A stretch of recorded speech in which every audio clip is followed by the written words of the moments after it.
Reading Service, a private not-for-profit organization. As always, please feel free to contact us with your comments, suggestions, or questions, and please stay with us. Our email phone news is coming up next. The following program is intended for listeners who are blind, have low vision, or another print disability that makes reading, holding a book, or turning a page difficult or impossible. The content is copyrighted by the respective publishers. For more information, please visit us on the web at nfradioreading.org. And your Niagara Frontier Radio Reading Service now presents a reading of articles and features from the Buffalo News for Monday, June 22nd. And your readers are Ed Howard and Ted Pajacki. And good morning to you. And we start off with a look at the weather. And it's raining out there right now, and it's going to be pretty much that way for most of the day. It'll be cloudy and cooler today, the rain tapering off mid-afternoon to a couple of showers. However, as a heads up, there can be some ponding on the streets and highways. And today's high will only be 65 degrees. It'll then be clear to partly cloudy tonight with a low of 54. Tomorrow, it'll be partly sunny and pleasant with a high of 75. And then on Wednesday, increasing cloudiness and a high of 74. After that, it looks like the next 3 days have some good chances of rain or thunderstorms, with the highs being around low to mid 70s. The normal high and low for today are 77 and 60 degrees. The record high was 93 degrees in 1953, and the record low was a chilly 42 degrees in 1969. Last year, we had a high of 83 and a low of 64. And today, the sunshine, 15 hours and 21 minutes as we start to wind down a little bit every day after the longest day of the year yesterday. The precipitation, because it's raining out there right now, from Buffalo, the year to date is 25.21 inches, which beats everybody in the area, all the cities, including Toronto, Cleveland, and Pittsburgh, as we kind of have a very wet time. The month to date so far, we've had 4.34 inches. Normally, we only have 2.45. And normally, to this date, we have 17.92 inches, but we have 25.21. And so our little trivia question today is, in what state are you most likely to be struck by lightning? And the answer is Florida. And maybe that's why they have the Lightning hockey team down there. There you go. I think I'll stay here. Thank you. And over to the news for you, Ed. Well, looking at our first story, the headline is what the missing center has meant for the Supreme Court.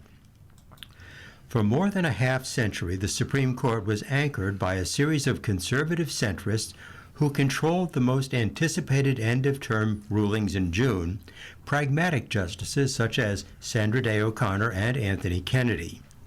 O'Connor, a former state senator with keen political instincts, also created a social glue by encouraging lunch together after oral arguments and occasionally organizing trips to meet foreign judges. She believed in keeping the justices together even when they feuded on the law. Today, justices are ruptured in multiple ways. They are split 6-3 along ideological lines, and even with the 6-justice conservative bloc, the justices divide over how far to upset precedent and roll back past cases. A defining characteristic of today's bench is the absence of a pragmatic middle. The consequences have been building for years, but they've crystallized both in recent decisions and the way justices are working together. The Louisiana and Alabama voting rights cases this spring that make it nearly impossible to remedy intentional race discrimination in redistricting demonstrate the change underway. Coming in the middle of the country's current midterm primary cycle, these rulings have disrupted electoral practices across the country in a way that mostly benefits Republicans. They fit a pattern that, along with the reversal of Roe v. Wade and the end of racial affirmative action in higher education, reflects a mindset the opposite of what the pragmatic considerations of Kennedy, O'Connor, and before them, Justice Lewis Powell held. All three were appointed by Republican presidents. When O'Connor and Kennedy voted in 1992 to preserve the 1973 right to abortion in Roe, they said they could not dismiss the cost of reversal to, quote, people who have ordered their thinking and living around that case. They cast the court's dilemma in broader social terms. Some of us as individuals find abortion offensive to our most basic principles of morality, but that cannot control our decision. A decade earlier, when Powell cast the fifth key vote to ensure a right to public education for children of undocumented immigrants, he wrote, quote, it can hardly be argued rationally that anyone benefits from the creation within our borders of a subclass of illiterate persons. Unlike today's majority under Chief Justice John Roberts, neither Powell nor O'Connor and Kennedy set out to wholly remake the country's laws. Both Justices Kennedy and O'Connor cared about what the country as a whole thought about the court, said University of Michigan law professor Leah Littman, a former Kennedy clerk. They provided a middle to the court because they cared about the middle, median views in the country, and didn't want the Supreme Court to stray too far from that. The disappearance of a constructive center likely contributes to the current testiness in written opinions and apparent difficulties in resolving cases. With days to go in the current session, the justices have 17 cases left. The disputes involve President Trump's attempt to restrict birthright citizenship, defying the 14th Amendment guarantee that anyone born on U.S. soil is automatically a citizen, and his effort to fire the heads of independent agencies, specifically at the Federal Trade Commission and the Federal Reserve.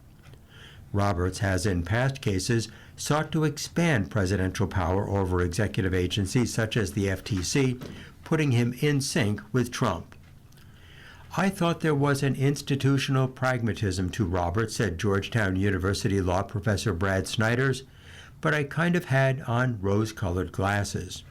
Snyder pointed to the Louisiana decision in April that dramatically curtailed voting rights and the 2024 opinion that gave Trump a significant immunity from prosecution as he was running for re-election and still faced charges of election subversion from 2020. Both decisions reinforced the public perception that the justices are, as Snyder put it, politicians in robes. As the third appointee of Trump's first term, Justice Amy Coney Barrett was the catalyst for the transformed court, having succeeded the late liberal Ruth Bader Ginsburg in October 2020. That meant for the first time in modern history, the court had a six-justice conservative majority. The consequence was not merely a one-vote difference on the right. The spare vote for what's needed to produce a majority emboldened conservatives, as seen in successive reversals of milestone rulings on abortion rights in 2020, the college affirmative action in 2023, and the redistricting overhaul this year. And in international news, the U.S. threatens war restart while talks begin in Switzerland. President Trump threatened to restart the war with Iran on Sunday, even as Vice President Vance met Iranian officials for the first talks under an interim peace deal that was overshadowed by Tehran's announcement that it had again closed the Strait of Hormuz.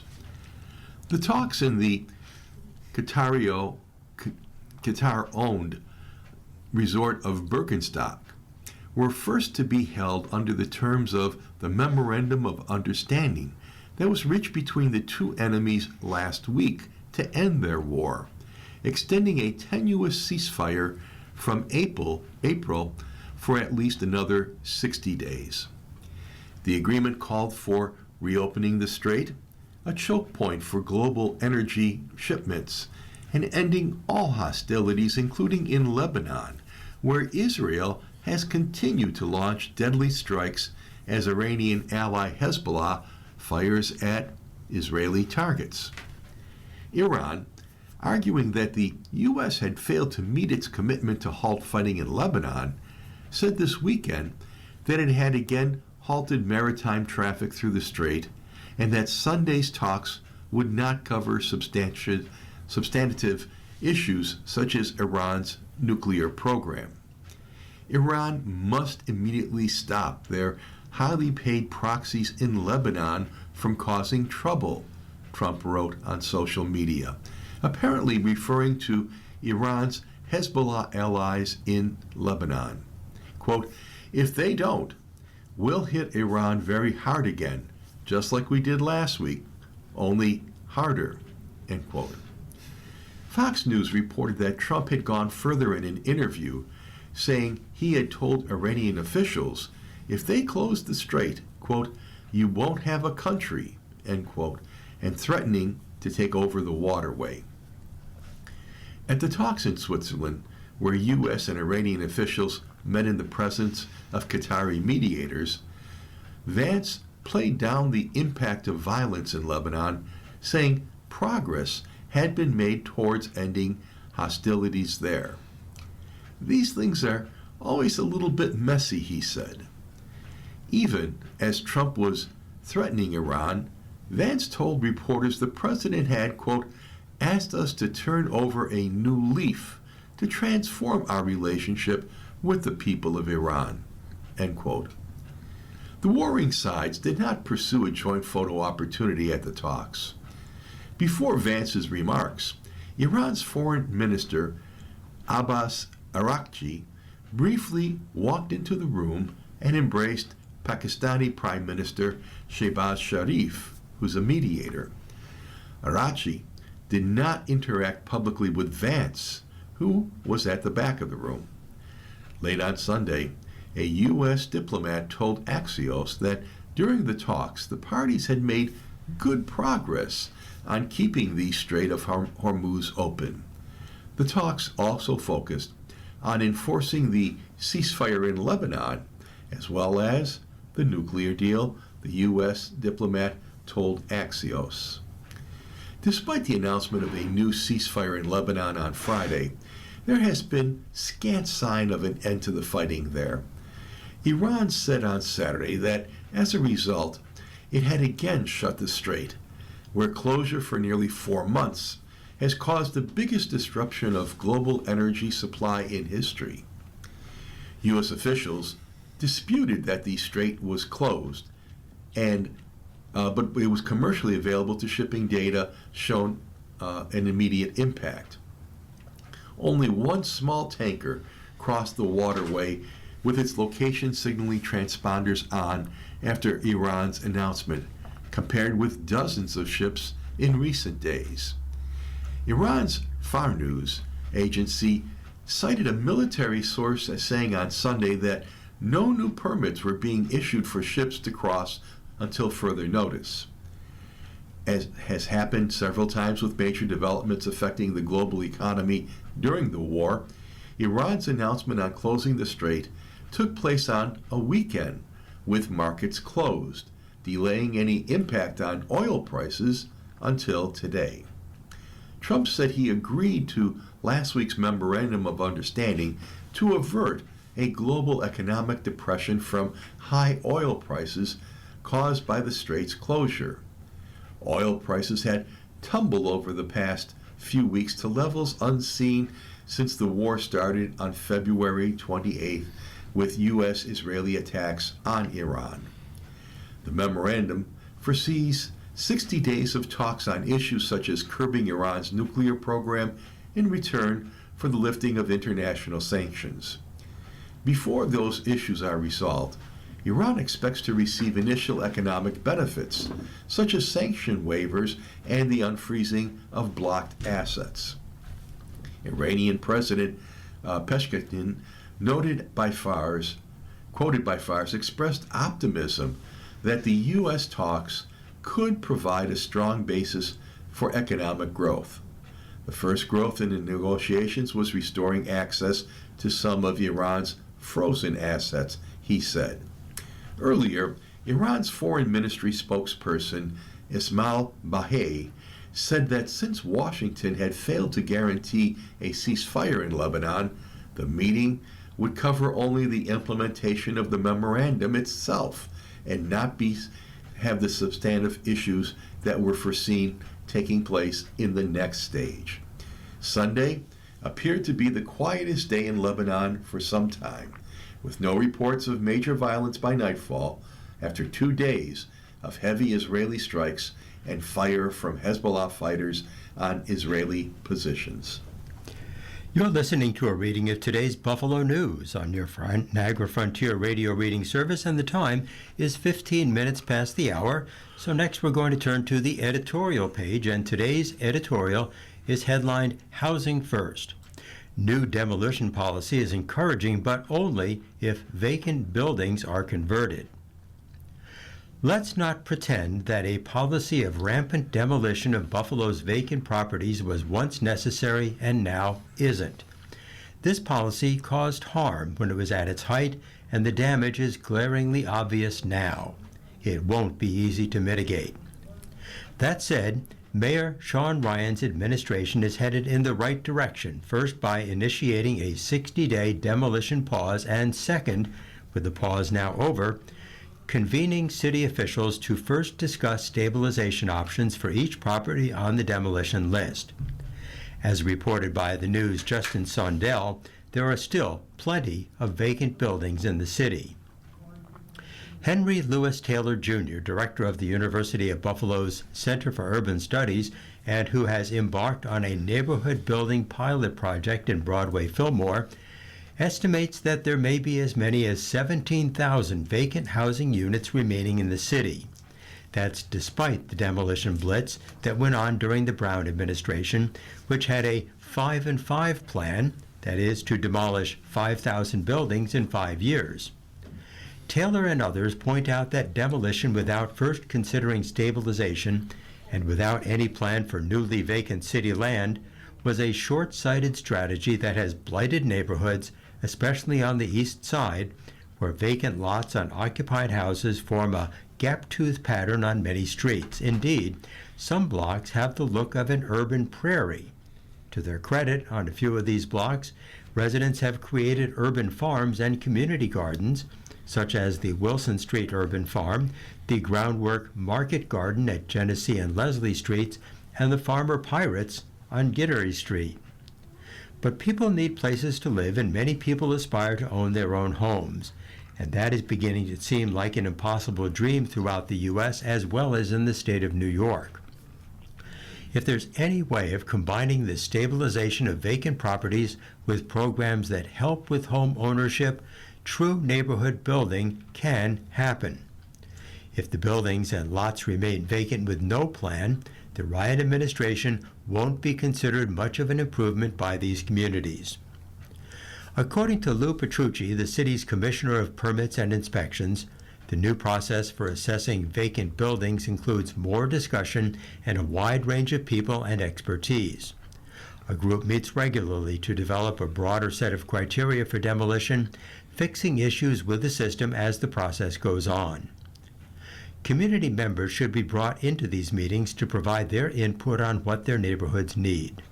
Active block clubs try their best to address the problem, properties that they've been living with for years, but sadly they don't often get much traction when they reach out to City Hall. And Housing Court has consistently been ineffective at addressing issues with out-of-town landlords. It's no wonder that some neighbors accept demolition when they don't see action on any other option. But demolition is far from a great choice in Buffalo, which has experienced a housing shortage, a homelessness problem, and high construction costs that make developers reluctant to take on new projects. Also, new developments often mean higher rents.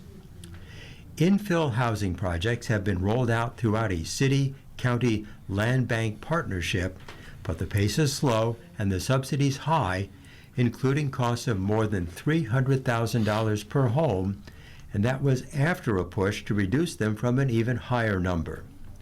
The price to buyers is much lower, but this demonstrates what a heavy lift building affordable housing can be. Vacant structures need to be part of the affordable housing equation. If that happens at a noticeable rate, Ryan's new demolition policy can truly be deemed a success. And next we have another voice column. And today's column is on ethics, and it was submitted by Carolyn Bennett, who is the policy analyst for the Feminist Choosing Life of New York. And the headline is, "A consistent life ethic values the dignity and the value of all human life." There is a philosophy that holds human life to be inherently valuable, not conditioned on age, nationality, or what a court has decided, but simply because a human being exists. It is called the consistent life ethic, and it demands that human life has inherent value at every stage, in every nation, under any circumstance, regardless of whether defending it is politically convenient. It is the most honest position available in our current moral landscape, and the most demanding because it challenges everyone and flatters no one. Consider what consistency would actually require.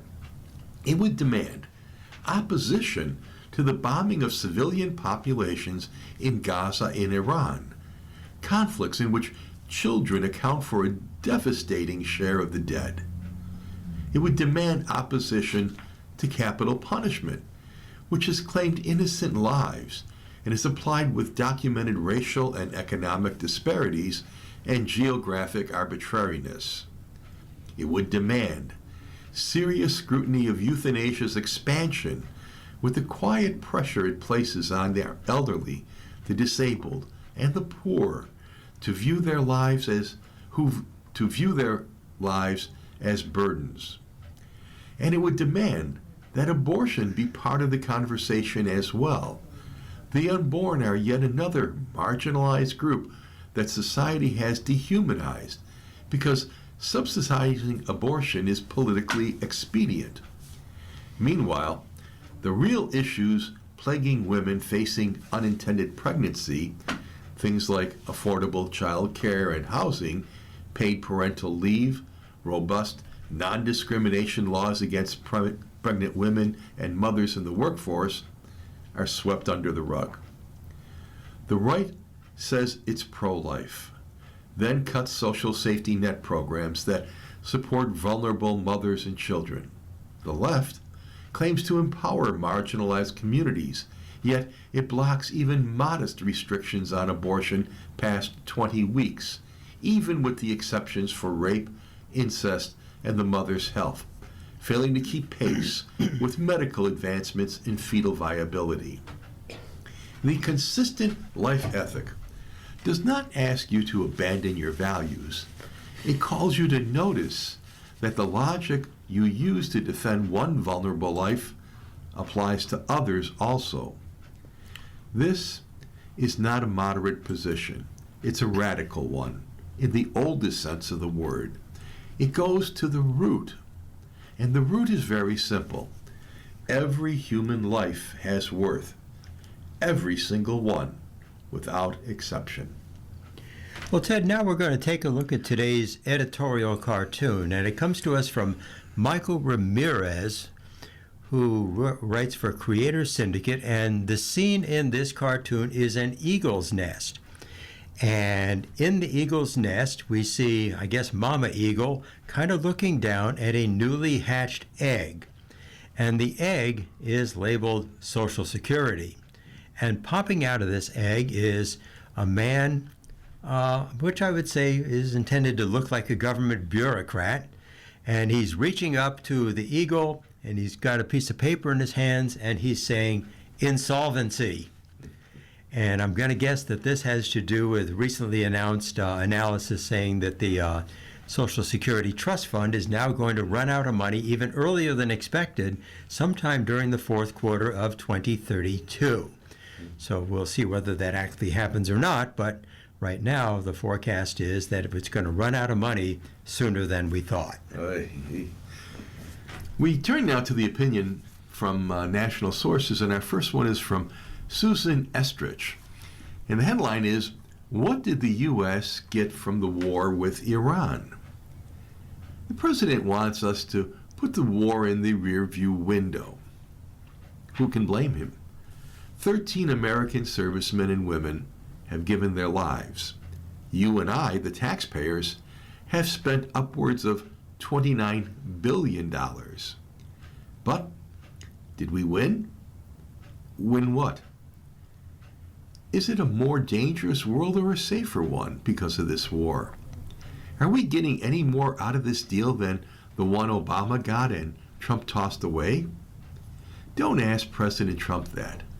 Speaking to reporters after the G7 meeting, Trump went on an expletive-filled rant about how he was getting a better deal than former President Barack Obama, claiming that Obama had given Iran $1.7 billion in cash, money that was owed to Iran for military equipment they bought but never delivered, he told reporters. And you know what the Iranians did? They laughed at Obama and they said, he's a stupid son of a bee. This is how the president speaks, for the record, about his more popular predecessor. Did Obama get a better deal? Did Trump get anything from his war, or did Iran win with coming away with $300 billion of investment fund money supposedly heading its way? According to Vice President Vance last Monday, which Trump was walking back 2 days later. So we'll have to wait and see who was telling us the truth. In fact, Trump doesn't have any deal yet. The hardest issues dealing with the future of Iran's nuclear program all got left to the 60-day negotiating period that is planned to commence on Friday. What Trump has is a 60-day ceasefire to reopen the Strait of Hormuz, which he is already, as of last Wednesday, threatening to violate, or so it seems, telling reporters that if he is unhappy with how the terms are implemented, it's back to the bombing. Quote, if you don't like it, if they don't behave, we'll go back to dropping bombs smack in the middle of their heads, end quote. Nonetheless, Trump insisted, quote, it's a very strong deal. Nobody knows what it is, but it's very strong. Most people seem to be very happy. Who's really happy is the market, end quote. He means the stock market, not the gasoline market, which still has a long way to go before it recovers.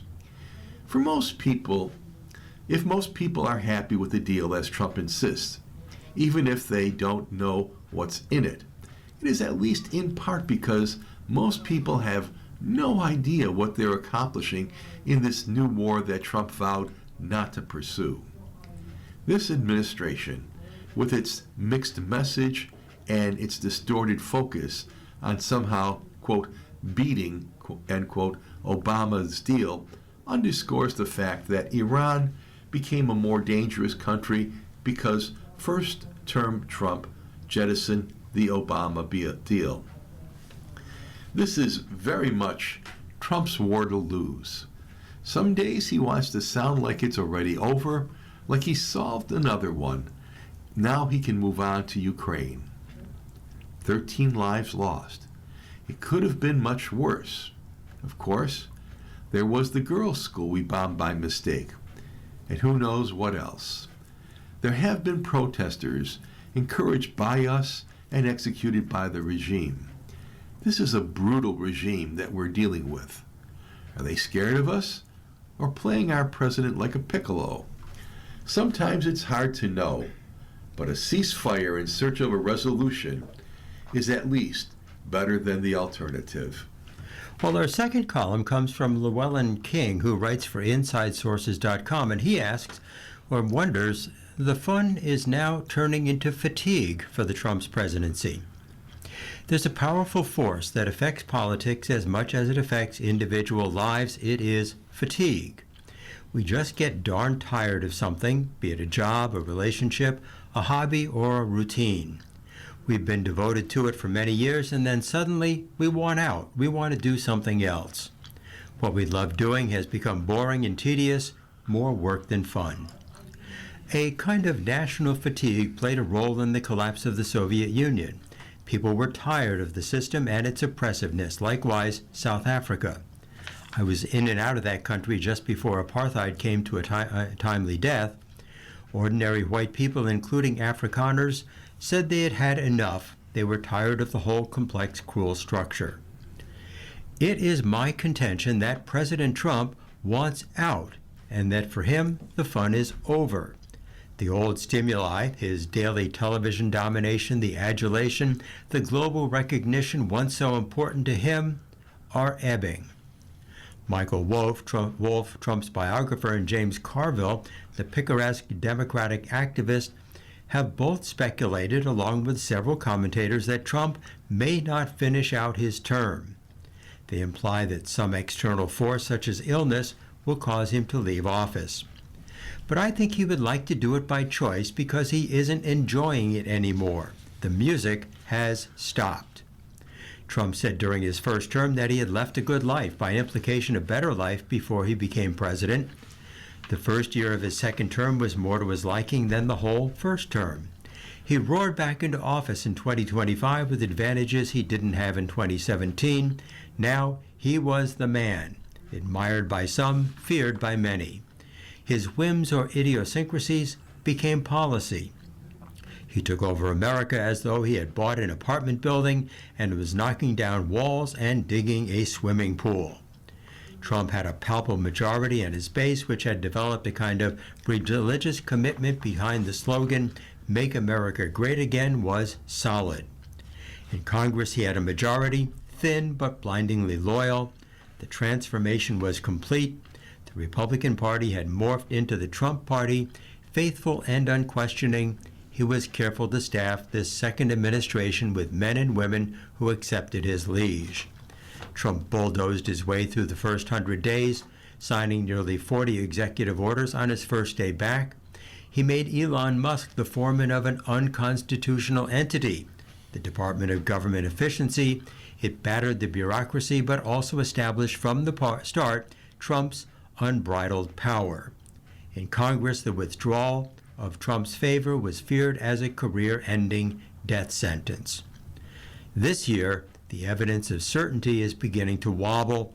Then came the Iran war, where miscalculation was aided by hubris and ignorance. In short, Trump took arms against a sea of troubles and made them worse. Governing has proved to be more complicated than he dreamed. I would wager that the main thing keeping Trump from declaring victory and adjourning to a life of golf and self-congratulation would be that he desperately wants to finish the White House ballroom and the triumphal arch. Trump has shown every indication that he sees his legacy not in the Middle East or global security, but in the currency that made him, concrete and rebar. Trump shows many signs of fatigue, of being tired of the job and its endless crises. Polls suggest that many people are fatigued with him, too. You are listening to a reading of today's Buffalo News on your Niagara Frontier radio reading service, and the time is 33 minutes after the hour. And now for some financial news, we turn back to the front page, and the headline is Jamal's presence still being felt across Western New York. And this article is about how he has plentiful holdings, including quite a few who are for sale. It's been a year since developer Douglas Jamal began talking about retrenching and even pulling out of Buffalo, but he still owns plenty of property in the Buffalo-Niagara region. Jamal began pulling back from many of his Buffalo-Niagara projects because of his frustration with the difficult business climate for real estate development and the lack of support he felt that he was getting from state and local political leaders. Since then, he's backed away from a couple of major high-profile projects like the Boulevard Mall and the Richardson Hotel, and he sold off the former Buffalo News buildings and a building on Niagara Street. He's also put up many other properties for sale to refocus his holdings on a few ventures and free up cash for some other projects. But he hasn't gotten any takers because other developers aren't interested or don't have the financial resources to take on those projects. We don't have anything finalized yet, It's not a quick fix business, he said. It's not like buying a bar of candy or a shoe. Everything is running a slow clock right now. He's also changed his tune somewhat. Rather than exiting Buffalo, Jamal now says he wants to concentrate my efforts on a few key downtown properties, namely the Statler, the former HSBC atrium on Washington Street, and the large former Buffalo News parking lot behind it along Scott Street. I think those are large projects that are meaningful, he said, and I'm going to sell all the ancillary stuff that's been taking up my time. This is still a tall task. In Buffalo alone, he owns more than 24 properties. Many are empty and awaiting reuse, so he is seeking to reduce their assessed values by $53 million. But some are active and not for sale. Jamal still owns the city's tallest building, the Seneca One Tower, that marked his entry into Buffalo nearly a decade ago when he bought the empty 38-story building out of foreclosure and proceeded to redevelop and revive it into a $200 million project. He also owns the fully redeveloped police apartments in the former Buffalo Police Headquarters building on Franklin Street. He's finishing the redevelopment of an entire block in the Elmwood Village at Elmwood Valley Avenue and Bidwell Parkway. And he owns the Mohawk Ramp that he bought from the city. And he owns the Statler, which he still plans to redevelop into more than 200 apartments, a boutique hotel, and a lower-level banquet and event space that is already open. He's invested $30 million into that project. But those are only parts of his holdings in Western New York, which range from two-story mixed-use buildings on Main Street, a historic Fruit Bell house, and a former firehouse, to industrial and warehouse properties on the east and west sides, the former Simon Electric Company properties next to the Mohawk Ramp, and 3 hotels, the Hyatt Regency, the Mansion on Delaware, and the Roycroft Inn in East Aurora. I might have been overzealous prior to COVID, but the world changed dramatically, and in today's day and age, it's very hard, unless there's government assistance, to make a project work in Western New York, he said. That's the reality of life. That's the market, and I can't change that. Jamal dropped out of the development project in Lackawanna. He sold the Boulevard Mall to Benderson Development, and he sold the Buffalo News Building to a Rochester businessman, Tom Golisano, for the Golisano Institute of Business and Entrepreneurship. He also sold the former Curtis Malt Industrial Building on Niagara Street, neighboring Rich Products. But he's been unable to find buyers for other properties that he's listed, including the former Mahoney State Office Building, the Butler Mansion, several buildings on Main Street, and the Simon Electric Company properties. Most recently, he has been open to selling the Roycroft Inn in East Aurora and the Hyatt downtown. Well, our next story, if you know somebody who owes money to the city of Buffalo, you should pay attention. Buffalo officials hope a computer system upgrade will net millions from unpaid traffic fines. For most users, the computer operating system known as Windows XP is obsolete and has been for more than a decade. But even after Microsoft stopped supporting it with software updates, the city of Buffalo kept using it. That decision worked well for scofflaws who faced no consequence for failing to pay traffic fines because, with a computer program that no longer worked, the city was no longer able to notify the State Department of Motor Vehicles when motorists had failed to pay their fines.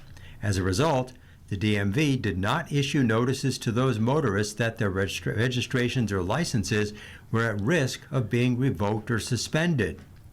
That was also bad news for the city's bottom line. Buffalo missed out on millions of dollars it should have collected because no one was tracking who had not paid for their violations. As the city continues to try to dig out of a budget hole, Mayor Sean Ryan's administration said rectifying the problem could mean an extra $4 million this year. Ian Ott, a Ryan spokesperson, said that employees in several city departments told him that the city had been using a computer running Windows XP, which Microsoft stopped supporting with updates in 2014, it was used until August of 2022. After software support had lapsed, Management and Information Systems staffers became concerned about security vulnerabilities. They would, in small batches, plug this Windows XP computer that ran the software into an Ethernet port, try and dump a bunch, and then unplug it to avoid security vulnerabilities, Deputy Mayor Benjamin Swanekamp said. After the computer became inoperable because of hardware failures in August 2022, the city lost its ability to send notices to the DMV altogether. At the time, the city was already in the process of procuring a modern citation management system that would include DMV integration, but it ultimately ended the relationship with the new vendor in July of 2023, requiring the city to restart the procurement process in 2024. Ryan's administration believes that with the updates, the city can collect an additional $4 million in outstanding traffic tickets and fines, and has added this assumption to the city budget. Swanekamp said the reinstated consequences for failing to pay fines will cause motorists to pay much more quickly, which officials believe will send more revenue flowing to the city. In Washington news, the president's foes look to make corruption an issue in the midterms. Donald Trump has long avoided political damage for his own party from repeated allegations of graft and conflict of interest. In this year's midterms, Democrats are betting that they can exact a price. Combined with the rising cost of living, corruption is shaping up to be a major campaign battlefront in races that will determine control of Congress. Polling suggests voters are eager to see lawmakers take on conflicts of interest and self-enrichment by leaders, including a president whose personal wealth has surged since he returned to office in 2025. This issue is popping in a different way this cycle than it has in previous cycles, said Tiffany Mueller, the president of the End Citizens United, a group that backs Democrats who supports campaign financial reform. Privately, even Republican officials concede Trump's actions have kept corruption at the top of the agenda. This month, GOP legislators pushed the White House to abandon for new plans for their $1.8 billion fund that could have been used to benefit Trump allies. On Friday, Trump handed Democrats a fresh avenue of attack when he unveiled his $40 million gift from the Qatari government, a Boeing Company 747-8, which will serve as the new Air Force One, nearly double the size of the current model. The U.S. taxpayers footed the bill for security and communications upgrades, while Trump has said he plans to retire the plane to his presidential library after he leaves office. The plane was transformed into a flying White House at the level of luxury that no one has ever seen before, Trump said inside a hangar at the Joint Air Force Base in Andrews. Senator Chris Murphy from Connecticut was quick to pounce, posting on X, "No president has ever stolen an Air Force for himself, and you paid for it," end quote. Democrats argue the plane is just the latest example. Trump has made thousands of stock trades, including shares of companies working with the government. He's issued pardons to people convicted of financial crimes who in some cases donated millions to groups that backed him. His administration has weakened consumer protections and has approved legislation that's providing massive windfalls to corporate America. With voters worried about making ends meeting, he's focused on adding a White House ballroom. The president has repeatedly rejected allegations of conflict of interest and corruption.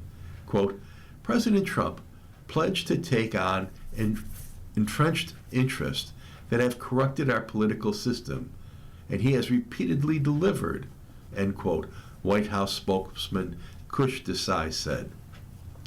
Polls show that Americans are not persuaded. Voters are concerned about both the corruption that they see with the elite and the wealthy getting ahead, and those who are close to power getting ahead or benefiting at a time when they feel they can't even pay their rent and their health care in the same month, said Melissa Tufan, the managing editor at Navigator Research. Well, our next story is headlined, Release Audio Judge Says, Ruling the Public's Right to Know Outweighs Biden's Right to Privacy. A federal judge ruled that hours of audio recordings tied to former President Joe Biden's 2017 memoir can be turned over to the Heritage Foundation, rejecting his bid to block the disclosure. U.S. District Judge Dabney Friedrich said in a ruling on Saturday that Biden's privacy interests, while real, are outweighed by the public's interest in the materials and the government's obligation under the Freedom of Information Act to promote transparency. The decision marks a setback for Biden, who in May sued the Department of Justice in an effort to stop the release of the recordings. The Heritage Foundation argued that the files could show evidence that Biden mishandled classified information, a claim he has denied. Biden's legal team immediately moved to seek an injunction pending appeal, signaling an ongoing fight over whether the audio can be released. The recordings stem from interviews Biden gave in 2017 to writer Mark Zwanziter, for his memoir about the death of his son Beau Biden. The Justice Department obtained the materials during Special Counsel Robert Hur's 2023 investigation into Joe Biden's handling of classified documents. Hur ultimately declined to bring charges in February 2024, but said Biden shared classified materials in the context of those conversations. The Heritage Foundation, a conservative think tank based in Washington, D.C., filed a Freedom of Information Act request and later a lawsuit seeking access to Biden's conversation with Zwanziter. The group said the materials were responsive to its records request following the Hur investigation and argued they should be released under Freedom of Information Act rules governing public access to government-held documents. The Foundation's legal push centers on the idea that the recordings are part of the record reviewed during the special counsel probe into Biden's handling of classified information and therefore subject to disclosure with appropriate redactions. In her ruling, Friedrich wrote that the harm to Biden's diminished privacy interest is outweighed by the public interest in the disclosure and Freedom of Information's policy of broad disclosure of government documents. She also noted that redactions made by the Justice Department addressed sensitive material. Friedrich, who is appointed by President Donald Trump, said she personally reviewed the redacted materials and found they contain no information about Biden's family or other individuals. Trump, who has repeatedly criticized Biden, weighed in on the legal fight last month. In comments during a cabinet meeting in May, Trump said he wanted the recordings released, saying, "I'd like to see it," and arguing that the public should hear what Biden said in the recordings. As part of our newspaper reading, we now present the day's death listings.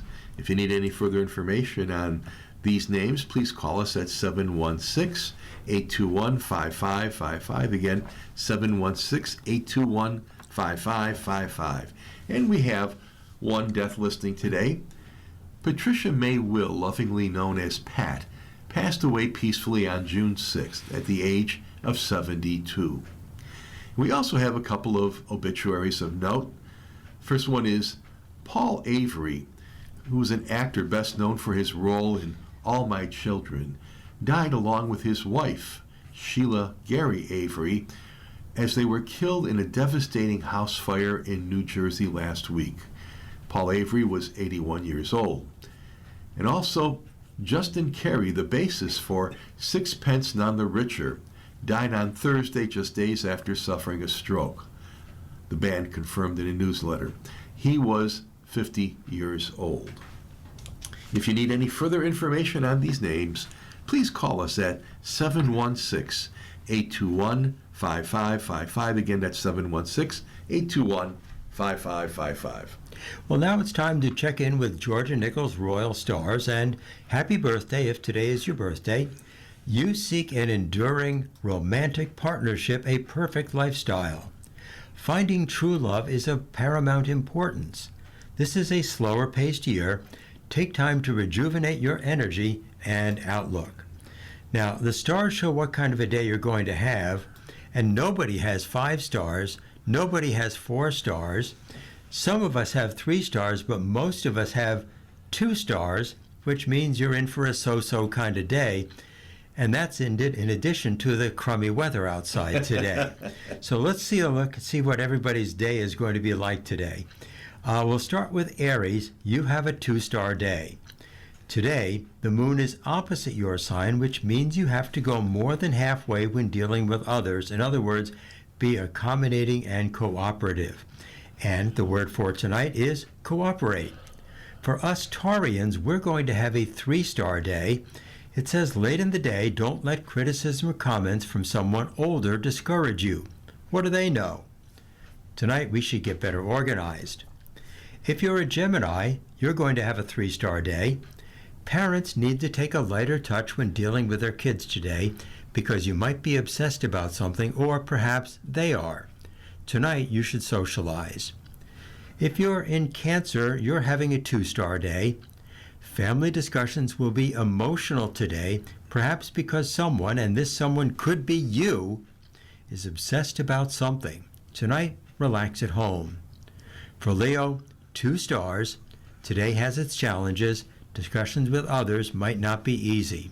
Tonight you should study and learn. For Virgo, 2 stars. Today, money issues and finances might be important to you. Take a deep breath and reorient yourself. Tonight, maintain your possessions. For Libra, 3 stars. Today, the moon is in your sign dancing with Pluto, which can intensify your emotions and make you obsessed about something. But tonight, you win. Scorpio, 2 stars. Today has its challenges. Be proud of what you achieve. Tonight, the word is privacy. Sagittarius, 2 stars. You might attract someone to you today who seems like a zealot. They're so gung-ho about their ideas, they won't let go. But tonight, you should be friendly. For Capricorn, 2 stars. You're noticed today. Be patient with family members. It's easy to feel disappointed with someone today. Tonight, though, you're admired. For Aquarius, 3 stars. You want to save the world before bedtime. Perhaps today you're on your soapbox urging others to listen to your ideas because you feel it's important to be heard. You might be right, but if you're obsessed about something, people will turn away. So tonight the word is explore. And finally, for Pisces, 2 stars. Financial discussions might be discouraging today. You might feel broke, and no matter what happens, the light at the end of the tunnel looks like a train. Be reassured that this is a temporary dark cloud on your horizon. Tonight, check your finances. All right. Well, now we take a look back in history and what has happened today in history across the years.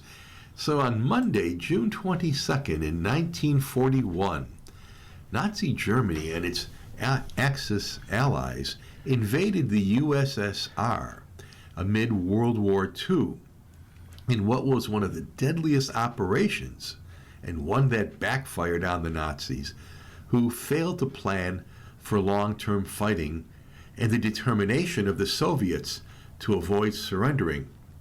As the battle entered December, millions of Red Army and Nazi troops had died on the Eastern Front in Operation Barbarossa. In 1942, Congress formally adopted the Pledge of Allegiance in the Federal Flag Code.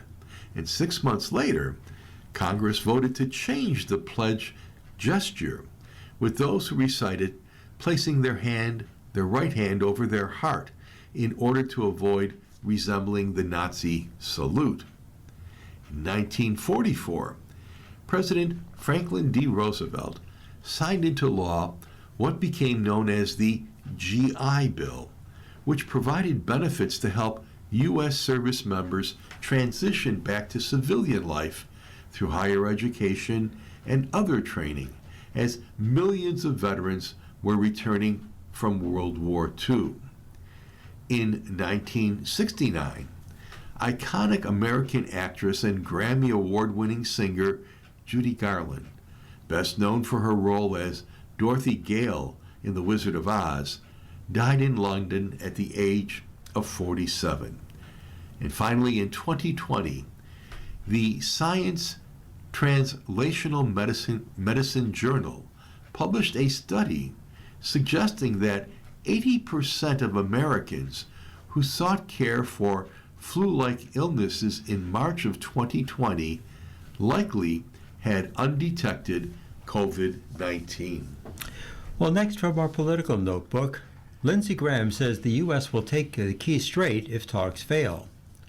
Senator Lindsey Graham appeared Sunday on CBS Face the Nation with Margaret Brennan and stressed diplomacy amid ongoing talks with Iran as President Trump's administration looks to end its war in the Middle East.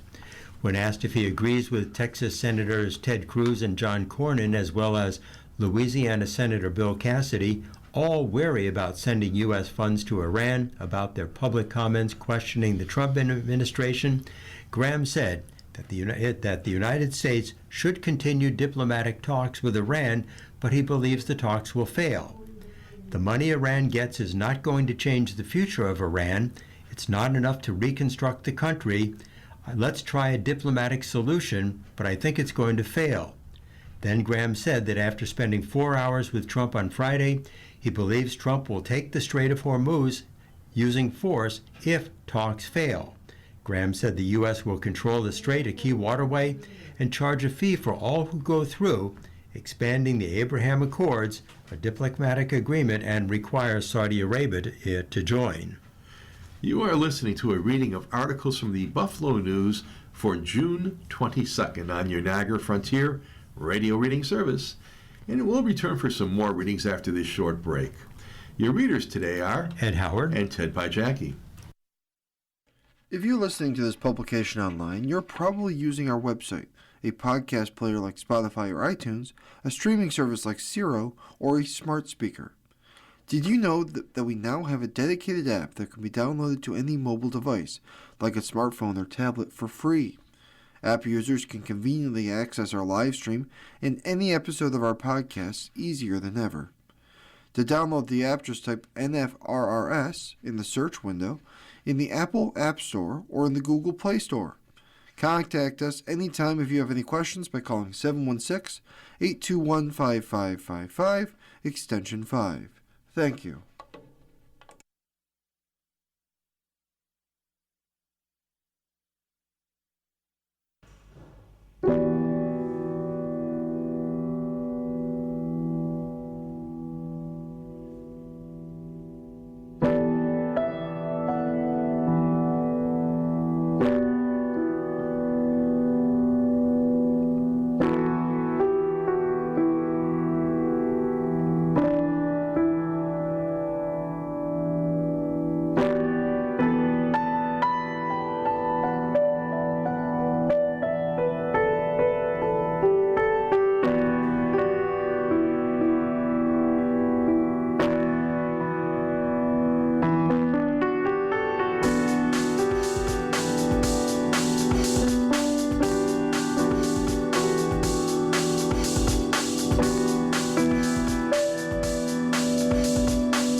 We'll continue now with our reading of articles from today's Buffalo News. Your readers are Ted Pajacki. And I'm Ed Howard. And turning to city and regional news now, our first headline is Catholic Health eyeing full control of Amherst facility.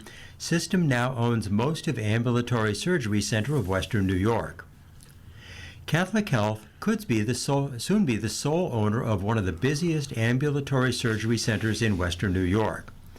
In paperwork filed recently with the state, Catholic Health's for-profit subsidiary, C.H. Emmaus, is applying to buy about 21.6% of ownership interest in Ambulatory Surgery Center of Western New York from 16 physician members and one limited liability company. When approved by the State Department of Health, Catholic Health will then have 100% ownership of the surgery center located at 945 Sweet Home Road. Catholic Health already owned the rest of the business. In 2022, it completed a $23.3 million deal to purchase a 77% stake in the Ambulatory Surgery Center of Western New York. Catholic Health did not respond to a question about how much it will pay to acquire the remaining stake in the facility. News of the bolstered ownership stake comes not long after Catholic Health decided to close Sterling Surgical Center in Orchard Park. The health system said it was, quote, streamlining and relocating surgical services, unquote, provided at Sterling Surgical to its other ambulatory surgery centers in Amherst, Cheektowaga, and Lockport. In addition to Ambulatory Surgery Center of Western New York, Catholic Health also has Niagara Ambulatory Surgery Center in Lockport and Sisters of Charity Hospital's St. Joseph campus in Cheektowaga, which was previously redeveloped into a center for outpatient and ambulatory care. Even as health systems are busy controlling costs, ambulatory surgery centers remain an important part of their financial picture. Ambulatory surgery centers are facilities focused on same-day procedures that don't require an overnight stay. The growth of ambulatory surgery centers is consistent with how healthcare has long been shifting toward lower-cost outpatient settings and away from inpatient care. Ambulatory Surgery Center of Western New York recorded an operating loss of $1.7 million on total revenues of about $20.4 million in 2025, according to Catholic Health's recently disclosed financial statements to its bond investors. By comparison, the facility that Catholic Health is closing, Sterling Surgical, last year recorded just $1.16 million in revenue, but almost $2.6 million in expenses, making for a more than $1.4 million loss. Catholic Health acquired a 40% stake in Sterling Surgical Center in 2017, then bought the remaining 60% 2 years later to become the sole owner. In 2025, Catholic Health's financial picture continued to stabilize from its post-pandemic low points. For the year, Catholic Health recorded an operating loss of $7.3 million on revenues of $1.64 billion. When factoring in non-operating revenues and expenses such as investment income, Catholic Health reported a net income of about $3.5 million. Ambulatory Surgery Center of Western New York has a nearly 30-year history in Western New York. In 1999, a group of ophthalmologists opened the surgery center at 3112 Sheridan Drive and grew it into other specialties such as plastic surgery and ear, nose, and throat. It eventually moved its current 30,000 square foot facility at 945 Sweet Home Road, where it sees more than 15,000 patients a year, according to its website. Also in city and regional news, very respective colleague, the Hutch Tech staff member, is on leave after a fight with a student is captured on video.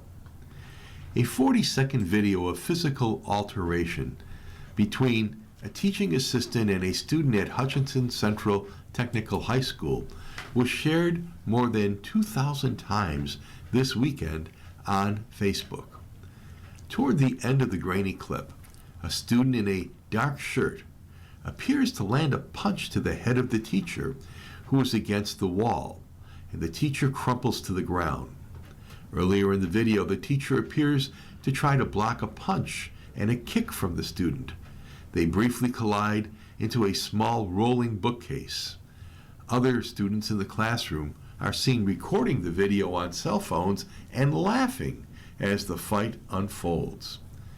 The aftermath of the incident, however, and how it was recounted in a Buffalo police incident report, has left open questions of culpability. The district is aware of an incident that occurred on Monday, June 15th at PS 304, read a statement by the Buffalo Public Schools spokesperson Jeffrey Hammond. Quote, "A staff member has been placed on paid administrative leave pending an investigation. We cannot comment further at this time." End quote. The district would not answer questions related to the repercussions for the student in the video. Sources close to the school said the student who fought back was in the building Wednesday to take the Global Regents exam. Students who face discipline during the Regents period typically are administered exams in alternative settings. Social media comments referred to the adult who was involved as Calvin James, and his identity was confirmed by several sources close to the school. Buffalo Education Support Team, also called BEST, the local union representing teacher aides and assistants, did not identify James by name, but described him as a 38-year employee of the school district, and that much of that time was spent at this downtown high school. "We are hopeful that he will be returned to work soon," Gwendolyn Carter, the president of BEST, said in a statement. Quote, "This incident is sadly all too common for our members. Every week we have members being injured from concussions to bites and broken bones by students in workplace violence incidents. The number of staff on workers' compensation due to student injury has risen dramatically in recent years." The Buffalo Police incident report filed by Officer Megan Campbell appears to relay the account of the Hutch Tech administrators, and all the names were redacted from the report. Administrators told officers that the student entered late into the teaching assistant's classroom around 1 p.m. When the teaching assistant asked the student for a late pass, the student said, "My bad." The teaching assistant replied with, "It is your bad," the report said. Their argument continued, and redactions in the police report offer less clarity to the ensuing exchange. Quote, "The juvenile called the teacher a blank. The teacher then responded to the juvenile by calling him a blank," the report reads. The arguing continued. The juvenile called the teacher a blank. The teacher responded, "Your mother is a blank." The physical altercation ensued, the report said. Kevin Gibson, a teacher at the Buffalo Teachers Federation delegate at Hutch Tech, spoke highly of the teaching assistant's character and behavior around students. He said the assistant on Monday at the time of the incident was covering the class of a teacher who teaches at multiple schools. The teacher whose class was covered was traveling from Burgard over to Hutch Tech in order to teach advanced placement world history. It isn't uncommon for the teaching assistant to chip in wherever he is needed, Gibson said. He is a highly respected colleague and should not have been put in that position. But that's him. He'll do anything to help out, Gibson said. When one of my students was shot in the head, this teacher assistant went to the funeral service and was a pallbearer in the pouring rain with me for a student that he did not know. But again, that's the kind of man he is. What the student did to him is anathema to the culture of Hutch Tech, and it's disappointing to see students laughing and filming the assault rather than getting up and giving help.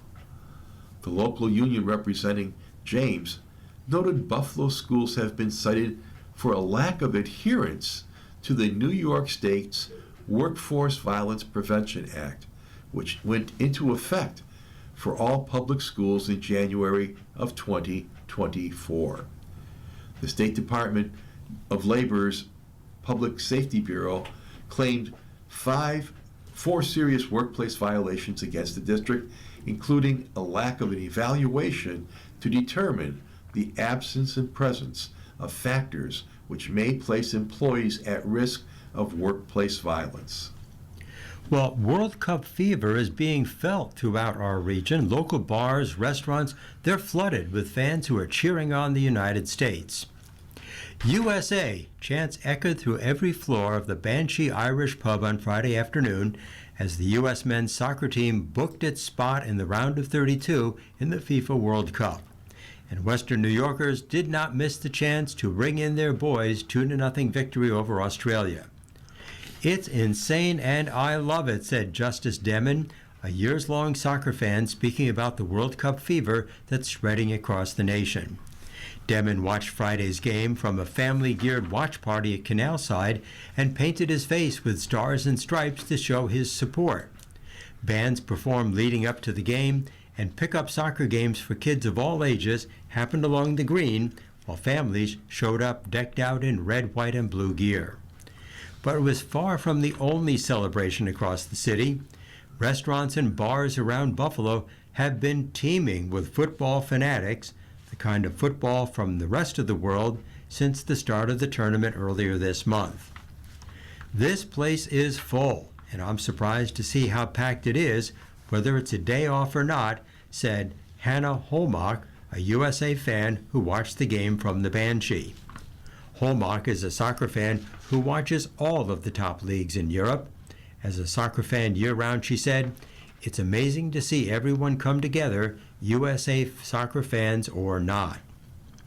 With this year's tournament being held largely in the States, the World Cup atmosphere and its fans from around the world have been brought right next door. "You can definitely feel a different vibe," said Chris Richthammer, a fan who was watching the game at Canalside with his daughter Isabella, as he compared this year's tournament with the 2020 event in Qatar. "It's more energetic, people are out, people are behind it." Emily Jewett, general manager of the popular North Buffalo soccer club Mesquite, said fans from all over the world have made the trip to the U.S. and Western New York. Just to name a few, she pointed out places such as Switzerland, Ghana, Algeria, and the Democratic Republic of Congo. "We have folks from Africa that ask for their songs at halftime, and they're dancing with the staff and all the other customers," said Jewett, who is semi-fluent in Portuguese and happy to speak with any fans of Brazil or Portugal. "It's just so welcoming, it's amazing." That camaraderie has been one of the things that Jelani Headley has enjoyed most about the tournament. "It's beautiful, and I think it's a great reminder of how sports can unify us and people from all different parts of the country and all different parts of the world," said Headley, a dual Brazilian-American citizen who watched Friday's game from Buffalo. He said he's rooting for both the Brazilian and American national teams this year. In a city normally dominated by the Bills and Sabres, the World Cup's presence is serving as a boon to local businesses during a period of the year when normally there isn't much going on. Hawkins said the Banshee normally pulls in big crowds whenever games are being played by local teams or any teams in the English Premier League, the top flight for soccer in England. But with the NFL, NHL, and EPL all on pause at the moment, the tournament has plugged the gap. In a normal Friday happy hour during the summer, you have 2 or 3 bartenders, a Saturday, and maybe 1 bartender, Hawkins said, and we had 12 bartenders today. It's a lot of money. The Banshee Watch Party was put together in part by Buffalo's local chapter of American Outlaws, a national group that works to grow soccer in the country and is helping to bring together supporters for all U.S. soccer teams. The World Cup matches to me are those afternoon days when you've got patios that are full, people are taking off from work, and you're just celebrating and having fun for it, said Peter Harendra, a board member for American Outlaws in Buffalo. While Far from a favorite in the tournament, the first two resounding victories for Team USA have given fans some hope for the country's best ever World Cup finish in recent history. Rickhammer said he would like to see Team USA make it to the quarterfinals, and his ambitions were relatively agreed in across the board with fans. Anything past is gravy, he said. Meanwhile, Hawkins was a little more ambitious, saying the team has a shot at the semis, but he also clarified that people shouldn't take his advice. In order for the Stars and Stripes to live up to the hype, supporters said the team is going to rely on their striker Florian Balogun, who's starting to become a runaway fan favorite player for the tournament. You are listening to a reading of today's Buffalo News on your Niagara Frontier radio reading service, and the time is 15 minutes after the hour. And now we turn to the sports section. And yesterday was kind of a light day, being Father's Day, and basketball season finished and hockey season, so we're a little light on the news here today. But the first one is on the U.S. Open Golf Championship. Clark's second Open title is a perfect gift for both father and son. Wyndham Clark recovered from a rough front nine and shot 3 over par 73 to hang on to win the U.S. Open for the second time in 4 years yesterday at Southampton, New York. His 4-round total of 4 under par 276 gave him a 1-stroke victory at Shinnecock Hills Golf Club. Clark's 6-shot advantage entering the day dwindled to 1 on multiple occasions, but he never lost the lead. He is the third player to collect 2 U.S. Open victories since 2017, after Brooks Koepka and Bryson DeChambeau. Clark outlasted Northern Ireland star Rory McIlroy in 2023 at the Los Angeles Country Club for his first major win. Runner-up Sam Burns shot a 67. South Korea's Tom Kim shot a 70, was third at 1 under. JT Poston, a 67, Keith Mitchell, a 70, and world number 1 Scottie Scheffler, a 71, all shared 4th place at even par. Perhaps the best part of Clark's celebration came a couple of minutes after his winning putt dropped. Clark spent time with his girlfriend, Emily Tanner, then a bunch of his friends and caddy in the immediate aftermath of his winning putt dropping. Then he turned and he began his walk to the clubhouse when he suddenly saw his father. Randall Clark, a Colorado resident, took a red-eye from Denver to New York to be there for his son's second U.S. Open victory. Clark had no idea his dad was in attendance until the celebration afterwards. On Father's Day, talk about a special gift for both of them. Happy Father's Day, Pops. I love you so much, and I'm just glad we can share this together, Clark said in an interview with NBC's Mike Tirico. He's never been to see me win, Clark said. Not only that, to finally have him here for a win is amazing, but especially on Father's Day. I know in 23, it was obviously a great Father's Day present for him, but I know he wanted to be there here in person. So for him to surprise me was amazing, and I can't wait to spend more time with my dad tonight celebrating this, because it's not just my win, it's my team win. It's John Ellis who helped me to get here. It's Big Wave. It's my agent. It's my swing coaches, my trainers, and then, obviously, my family. Clark never gave up the lead that he'd held since Thursday night. Yet, he was in danger of becoming the first U.S. Open golfer to fail to win after leading by more than 6 shots. Burns missed a birdie putt on number 18 with a chance to tie, while a few holes back, Clark's tee shot on number 16 went into the fescue. But Clark escaped the situation and ended up sinking a 24-foot putt for an unlikely birdie to extend the lead back to 2 shots. Clark needed 3 putts at number 17, taking a bogey to return the margin to only 1 stroke.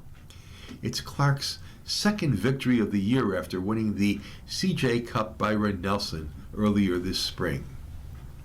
After playing the front 9 in a birdie-free 3 over par, Clark seemed to steady himself with a birdie at number 10. His margin was back to 1 stroke after a bogey at number 13, while Burns holed a 17-foot birdie putt on number 16. Kim continued to lurk, pulling within 2 shots of Clark with 2 holes to play. Scheffler, who was trying to complete the career Grand Slam, never made much of a move, with a 3-putt bogey at number 14 doing the deadly damage. Earlier, Burns, 1/3 of the way through the round, was within 3 shots of Clark and pulled a stroke closer after his 4th birdie on number 8. Poston won 2 weeks ago at the Memorial Tournament in his most recent outing. The best rounds of the day were 66s, turned in by Sweden's Ludvig Åberg and Chile's Joaquin Niemann. Niemann tied for 7th at 1 over, while Åberg was at 3 over and tied for 17th. Well, let's go back to the FIFA World Cup tournament now, and the headline here is, despite wins, questions are raised about the U.S. The ex-national men's team goalkeeper Tim Howard calls the mission to take the cup impossible. The United States may have secured its place in the World Cup knockout rounds with a 2-0 win over Australia, but former U.S. coach Bruce Arena said the performance underscored how much the team misses Christian Pulisic and raised questions about its ability to maintain intensity against stronger opposition.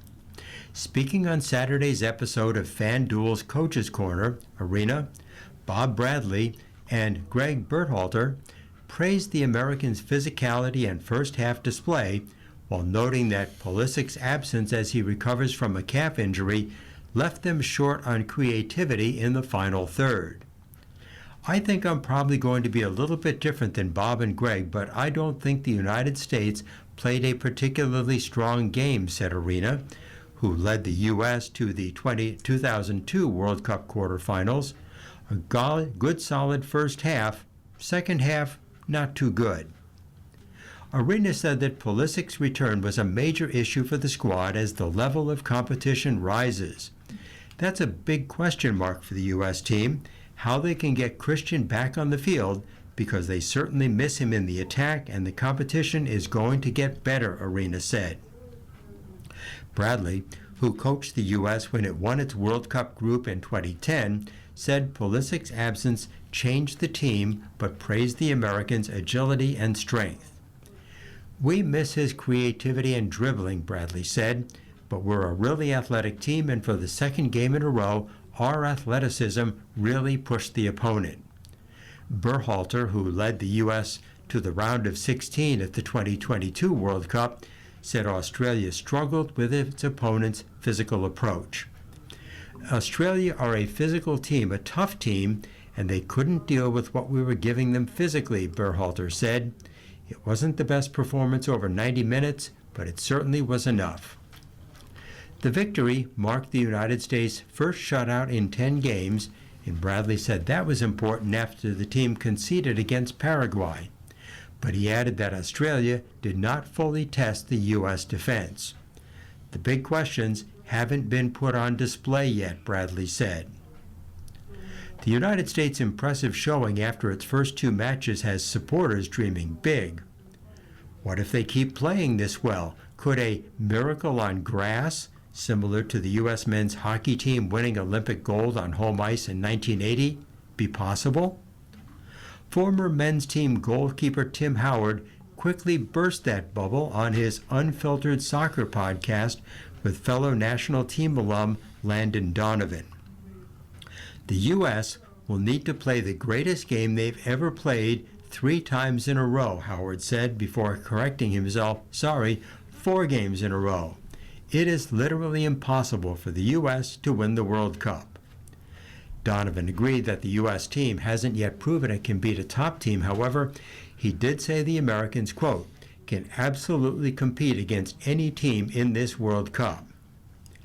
USA Today Sports ranked the men's team number 8 in its World Cup power rankings after all teams had played 1 game. Even so, Howard remained steadfast in his skepticism of the U.S. going all the way. Quote, that's just the reality.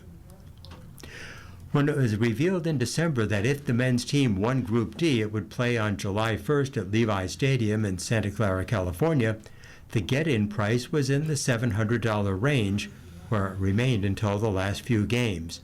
Now that the men's team has won Group D, it will cost more than $3,000 for a ticket to the round of 32 match, per Ticketdata.com, as millions of Americans have jumped on the bandwagon, hopeful of a historic run on home soil. The U.S. will play the first knockout game on July 1st against a yet-to-be-determined opponent in Santa Clara, California. For round of 16 and quarterfinal matches, get-in prices have also soared over $3,000 for the matches the Americans could play if they advance to those rounds. Meanwhile, ticket prices for the U.S.-Turkey Group D finale match, which does not mean anything for either team, those prices are dipping. The prices began to fall on Friday night when Paraguay defeated Turkey. The U.S. men's national team also turned a Friday afternoon match into must-see TV with an overnight rating of 14.78 million viewers, according to Nielsen. Now we look at Major League Baseball. And it was a good day to take the family out to the ballpark yesterday, spend Father's Day together watching America's sport. And the headline here is, the Tigers closer is locked in on soccer. And this article is about how the closing pitcher, Kenley Jansen, loses sleep watching Curaçao earn its first World Cup point. Detroit Tigers closer Kenley Jansen spent 15 minutes in the clubhouse before Sunday's game against the Chicago White Sox talking about soccer. And he had good reason to. Jansen had just put the finishing touches on his team's 4-1 win over the Chicago White Sox on Saturday, earning his team-leading 9th save of the season after pitching a scoreless 9th inning. The afternoon affair at Comerica Park fit nicely with Jansen's evening plans of watching his native Curaçao play in the World Cup.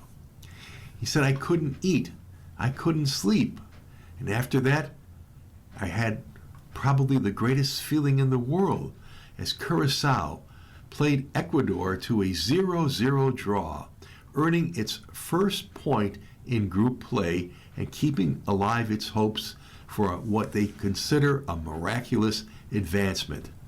The country is better known for baseball than soccer, but Jansen, the greatest pitcher in the country has ever produced, was locked in more on soccer than on baseball this weekend.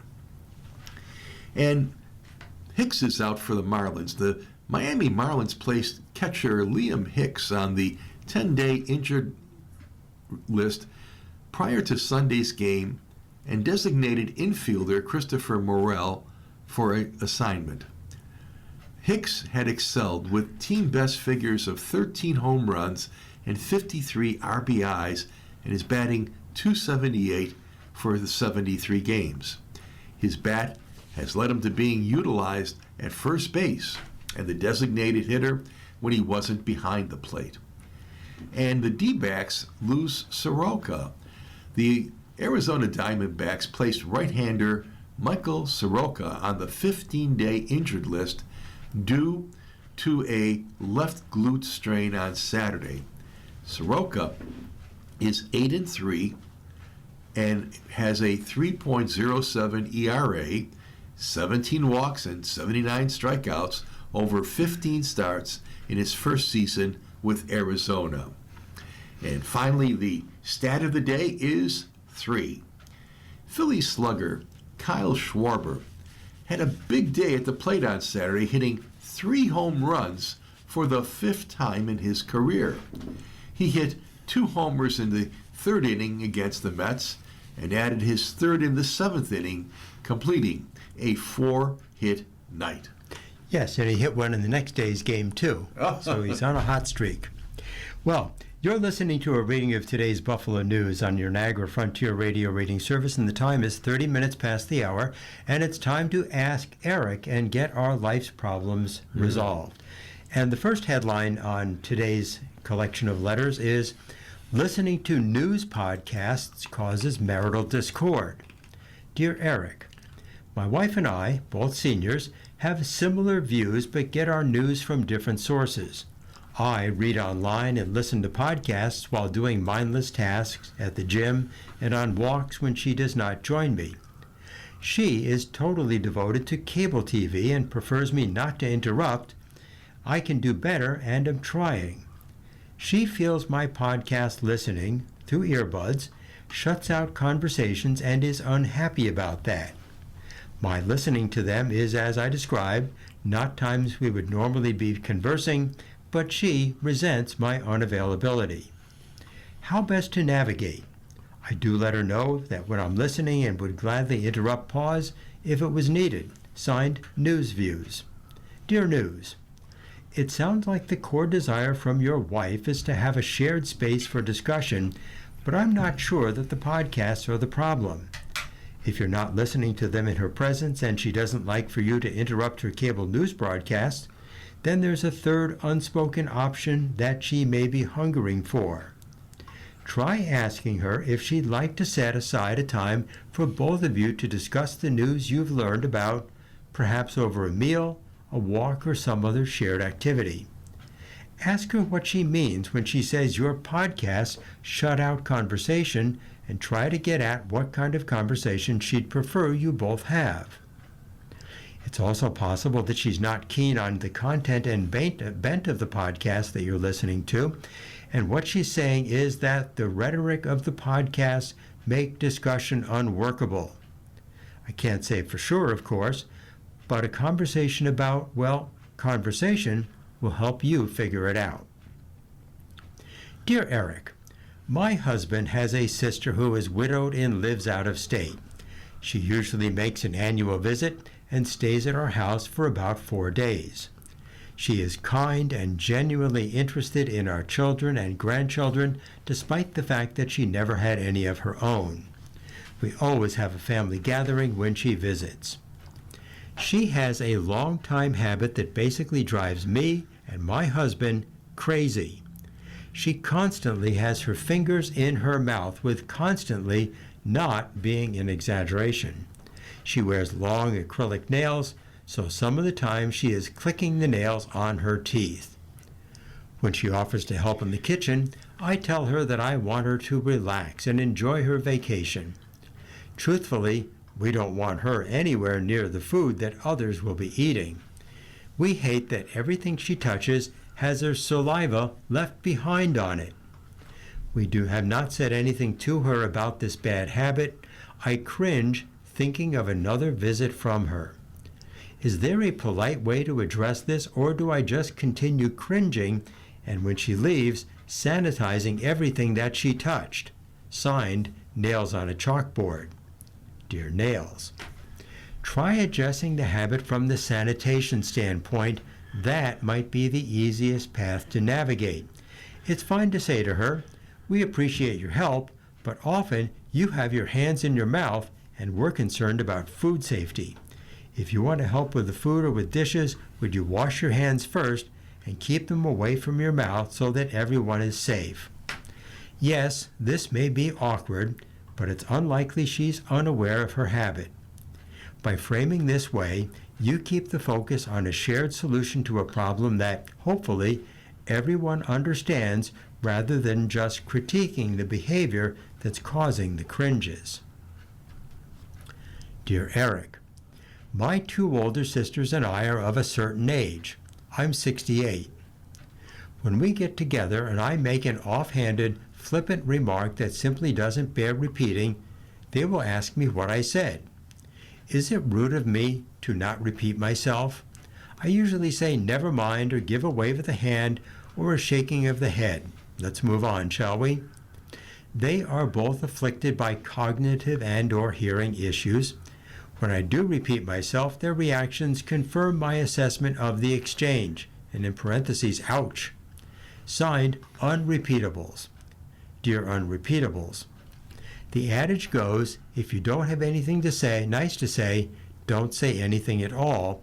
But a second adage might advise, if you don't have anything nice to say, definitely don't say it twice.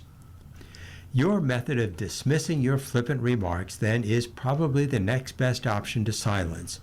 But do consider the words of the first adage, too. It may be hard to resist these kinds of interjections, but consider trying to keep them as internal as much as possible. Even if your sisters aren't hearing the hurtful words, it's likely they'll get the gist. Priest who supported St. Bernadette appeal takes early retirement over reassignment. Parishioners at St. Bernadette Church in Orchard Park have been through a roller coaster ride of emotions the past couple of years. A 2024 decision by Buffalo Diocese officials to merge the parish with Saints Peter and Paul in Hamburg prompted anger and frustration, which turned to joy and gratitude upon a 2025 Vatican ruling overturning the merger and allowing St. Bernadette's to remain an independent parish. Now, there is heartbreak and aspiration. So Reverend Joseph D. Wolf, who was assigned as senior parochial vicar to the parish for the past 3 years, announced at Masses earlier this month that he is leaving to begin an early retirement due to health challenges stemming from a 2023 bicycle accident. Easily recognizable by his long mane of dark wavy hair, Wolf is beloved by parishioners whom he supported in their efforts to keep St. Bernadette open as an independent parish. He told those in attendance that he had requested to stay at St. Bernadette for a second 3-year term that would have brought him closer to the normal retirement age for priests, which is 70. Wolf, who is 66 years old, suffered a traumatic brain injury when he was hit by a pickup truck while bicycling.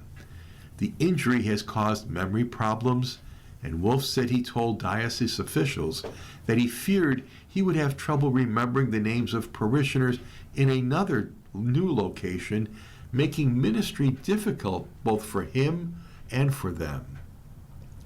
He said he was assigned nonetheless to a different and much larger parish. The new assignment compelled Wolf to submit a medical report from Det Neurologic Institute to diocese officials and request an early retirement for medical reasons, which Bishop Michael W. Fisher granted, he said. "I'll be retiring a little earlier than I would have anticipated," Wolf said during a Mass on Sunday. "I really can't explain how difficult it is for me to be going. It's not what I wanted." Parishioners viewed the move as retaliation for opposing a merger that has been criticized by diocesan officials on social media for not allowing Wolf to stay at St. Bernadette, especially since a clergy shortage has often been cited as the main reason for merging parishes and closing churches. They plan to submit letters of protest to both Bishop Fisher and to the Vatican, although Wolf has privately told his supporters not to do so.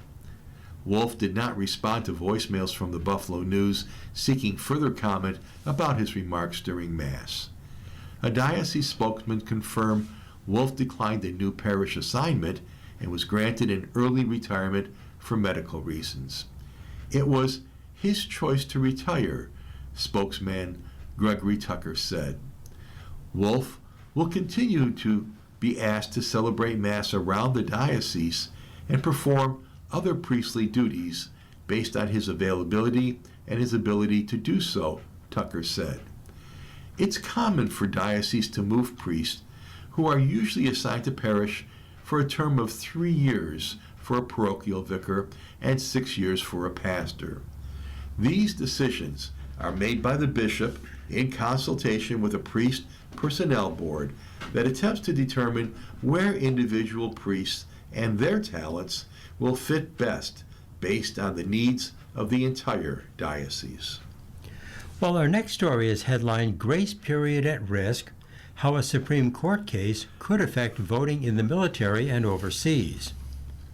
For 3 years, Alberto Ramos had a 3-inch binder filled with all of the important voting-related dates and rules for every state, party registration and absentee ballot request deadlines, election dates, and available grace periods for military voters.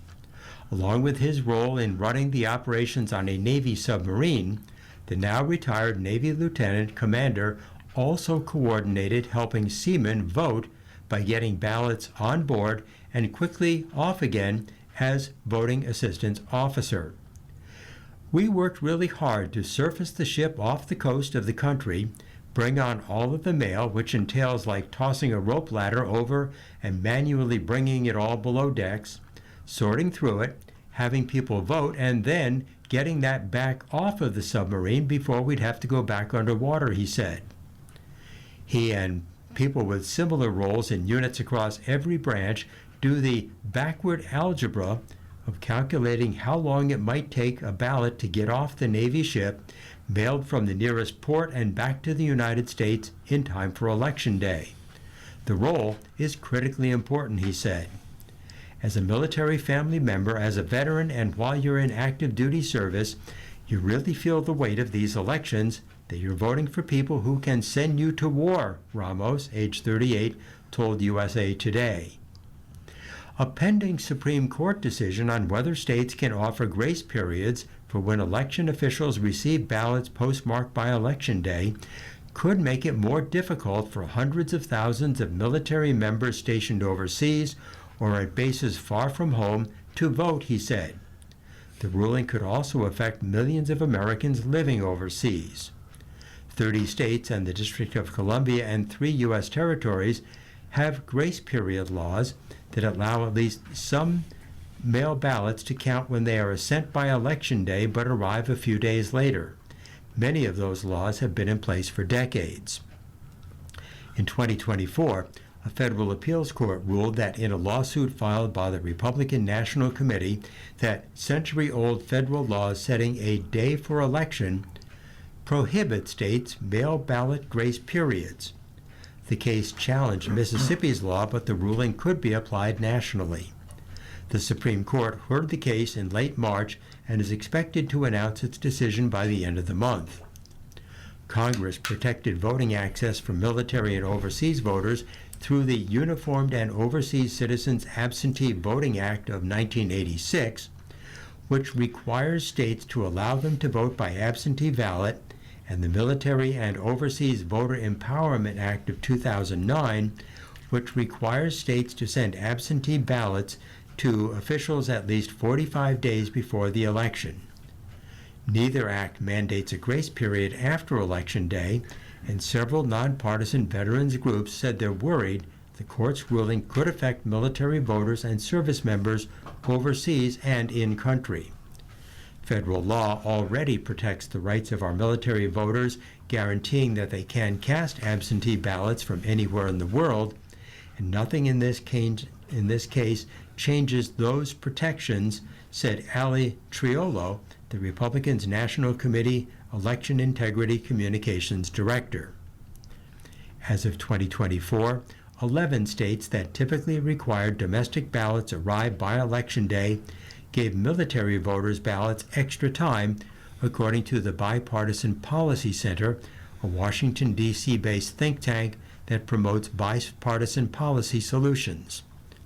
Before the 2009 law required states to send ballots to overseas and military voters 45 days in advance, half the states sent out their ballots so close to Election Day, voters did not have sufficient time to cast and return their ballots, according to the National Conference of State Legislatures. We know that ballots can take a very long time to get to the military and then a very long time to be returned. And that doesn't count the time in the middle that a member of the military might need to sit with a ballot and consider it, that they might be busy with other things that are really important, said David Becker, founder and executive director of the Center for Election Innovation and Research, a nonpartisan nonprofit that works with election officials to bolster election security and integrity. It often involves multiple postal services, the military postal service, another nation's postal service, as well as our American Postal Service.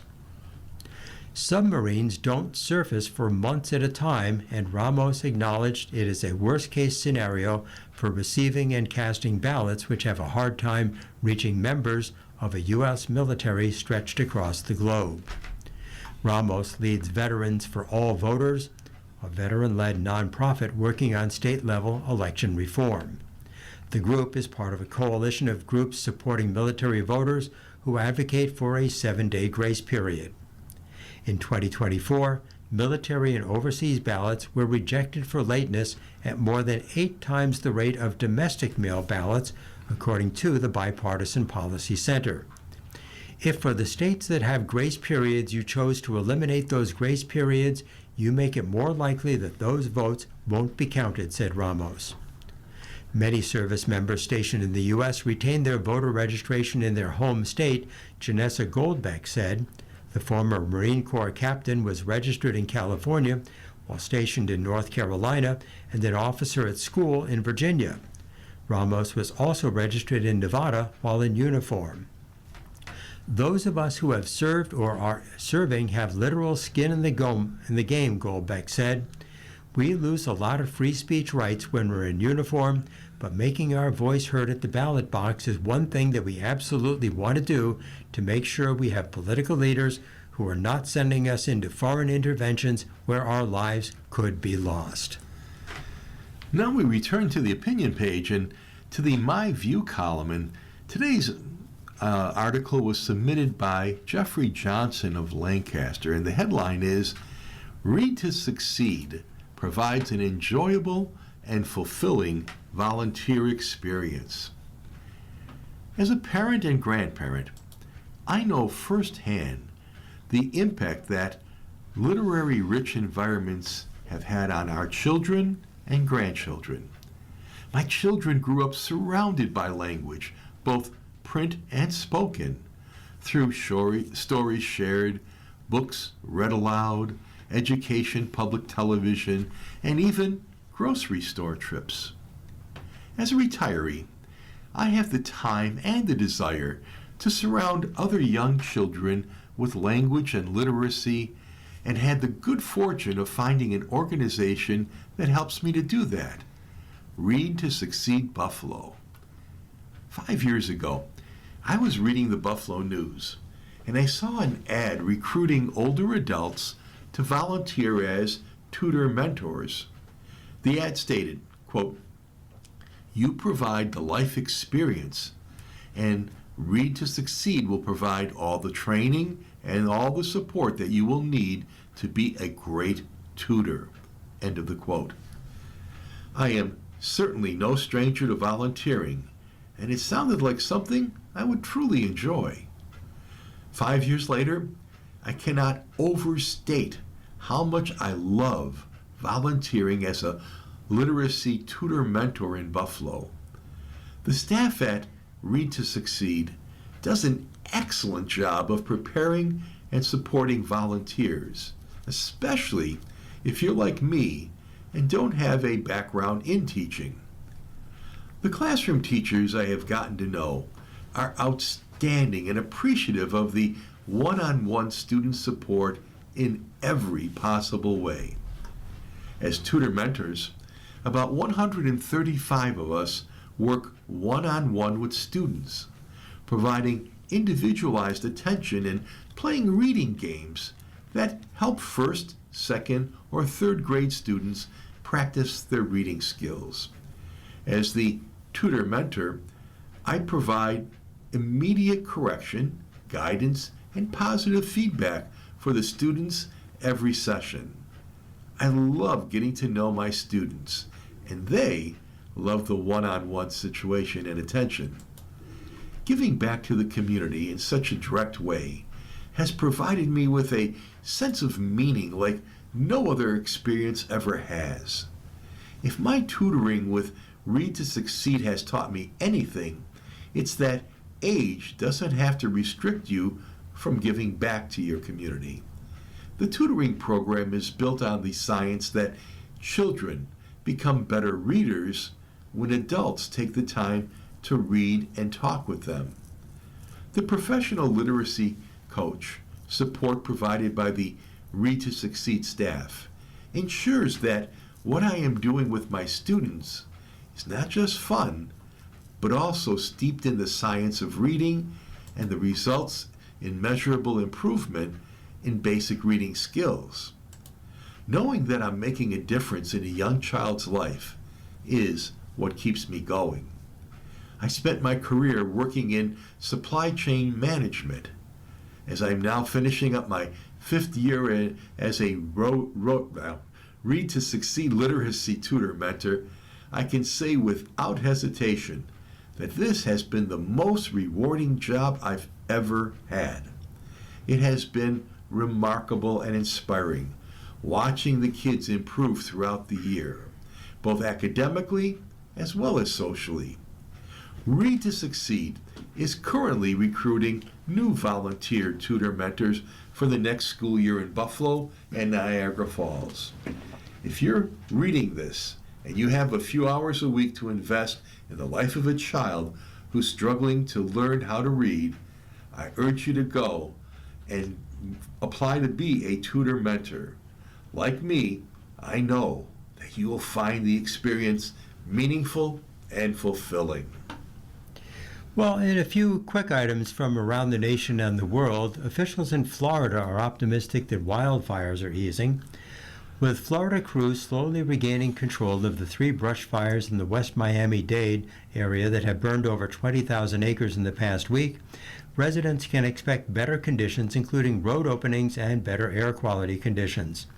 The fires have caused both road closures and air quality alerts during the week, but the lead National Weather Service Miami meteorologist Robert Moleta said conditions are getting better.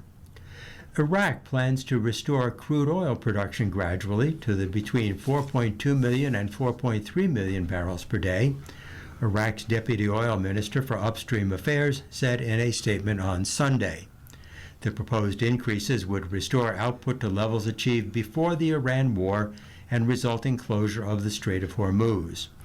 Also on Sunday, the Iranian National Oil Company, the head of the oil company, Hamid Bovard, told state TV that more than 25 million barrels of Iranian oil passed through the virtual blockade since last Monday.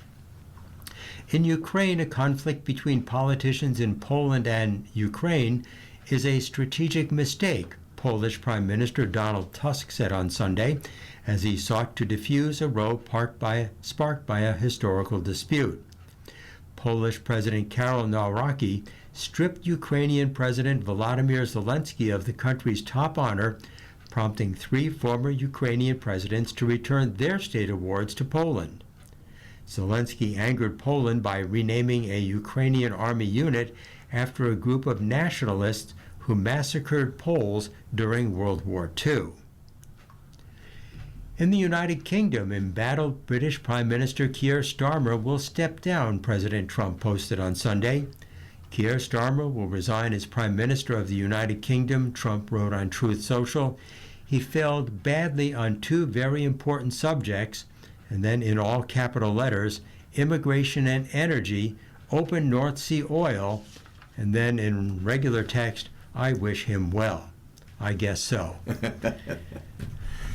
You've been listening to a reading of articles and features from the Buffalo News for June 22nd. We read the Buffalo News live on weekday and Sunday mornings at 9 a.m. and then rebroadcast at 4 p.m. For more information, call 716-821-5555. And your readers today have been Ed Howard and Ted Pajacki. Thank you for listening and have a wonderful day today. If you or people you know shop at any of the Dash's supermarkets, please save Dash's register tapes for radio reading. Our agency receives $2 for every $100 in Dash's register tapes. Radio reading has raised thousands of dollars so far. Anyone can drop off their Dash's tapes to the Niagara Frontier Radio Reading Service at 1199 Harlem Road, Cheektowaga, between William and Clinton Streets. Or Dash's tapes can be mailed to the Niagara Frontier Radio Reading Service at 1199 Harlem Road, Cheektowaga, New York, 14227. Any questions on Dash's tapes for radio reading? Call us at 716-821-5555, and thanks for caring.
following program is intended for listeners who are blind, have low vision, or have another print disability.